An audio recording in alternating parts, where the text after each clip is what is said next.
Hannah Waddingham is praised as the glammest hitwoman in town in absurd comedy caper Ride or Die.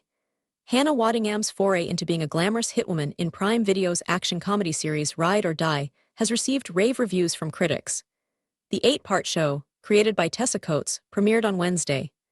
Early reviews have praised the electric chemistry between the two lead stars, Hannah, 51, and Octavia Spencer, 56. The pair play longtime best friends Judith Burton and Claybourne, whose lives are upended when a botched hit reveals that Judith, played by Hannah, is actually a secret international assassin.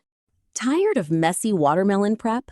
The crisp taste 2-in-1 watermelon cutter slices neat cubes quickly, then switches to a retractable fork for easy serving with less mess. Want to check today's Amazon deal? Scan the QR code now or visit grabdeal.us/3 before it's gone. It has so far achieved an impressive 95% score on Rotten Tomatoes, and critics have praised the magnetic bond between the two leading ladies, while also noting the pacing could be improved by losing some of the subplots in the middle episodes. The Telegraph awarded 4 stars and said while you shouldn't expect to be gripped by the plot, the show should be enjoyed for its 2 central performances and the chemistry between them. They wrote, "Spencer has serious acting chops and an Oscar under her belt, but she also excels at comedy. As for the larger-than-life Waddingham, her charisma and energy power the whole adventure." The Guardian told its readers to get Waddinghamed in their glowing 4-star review. They praised it as a perimenopausal comedy thriller caper of your dreams, as they wrote. It is a mark of Ride or Die's success that you don't realize until it's over how unusual it is. 2 50-something actors playing 50-something parts that allow them to be funny, dramatic action heroes. There is a parallel joy in watching 2 actors spark off each other and throw themselves into rare and unlikely parts both deserving of and uplifted by their talents. It's the perimenopausal comedy thriller caper of your dreams, but one that everyone can enjoy. You know you want to. The Wall Street Journal called the series compelling. They said, "Waddingham has actorly chops, but also the physical attributes to be both a perfectly plausible thumper of bad guys and the proverbial bombshell when the situation demands. She is also, as Ted Lasso fans know, very funny. Kill people for money," the wounded Debbie says accusingly. "If I did it for free," responds Judith, "I'd be a serial killer." Food for thought.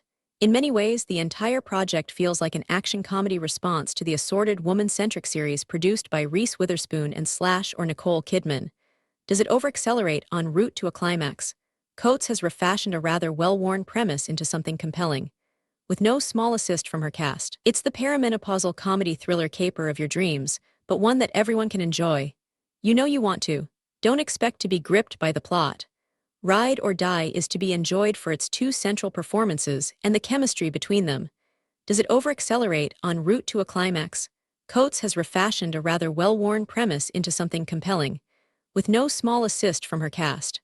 Spencer and Waddingham have a robust and genuine chemistry, a companionship that will undoubtedly resonate with countless viewers. So compelling is their connection that it helps gloss over some of the show's flaws, which include an overly complicated plot. It can be preposterous and complicated to a fault. The barely developed but welcome romantic subplots, of which there are 3, are lighter than air. Indeed, you will recognize them before the characters do. The Hollywood Reporter also praised the connection between Hannah and Octavia, but said the plot was overcomplicated. They wrote, "So compelling is their connection that it helps gloss over some of the show's flaws, which include an overly complicated plot. I regularly forgot who was chasing whom and for what specific purpose. And at least a couple plot reveals so creaky that Debbie would have rolled her eyes if she'd come across them in a book club selection. I'd be lying if I said it didn't occur to me at some slightly saggy point in the middle of the season that this premise might have been more efficiently served as a 2-hour feature film, in the vein of Spy or The Heat." Variety also joined in on comparisons to Thelma and Louise, which follows 2 best friends become fugitives of the law. The humor here isn't as punchy as the beloved 1991 film, but the power of female friendships remains a pillar of the series. Spencer and Waddingham have a robust and genuine chemistry, a companionship that will undoubtedly resonate with countless viewers. Moreover, watching Waddingham as a full-fledged action star is something everyone should be witnessing on a daily basis. The LA Times also echoed criticism of the plot as they explained how romantic subplots were underdeveloped. They wrote, It can be preposterous and complicated to a fault. The barely developed but welcome romantic subplots, of which there are 3, are lighter than air. Indeed, you will recognize them before the characters do. Yet it's a straightforward narrative on the whole, all text, no subtext. Even the non-thriller themes female friendship, aging, ageism, admitting the truth about oneself to oneself and one's dearest, the invigorating effects of danger are explicitly expressed. All 8 episodes of Ride or Die were released on Wednesday and are now streaming on Prime Video.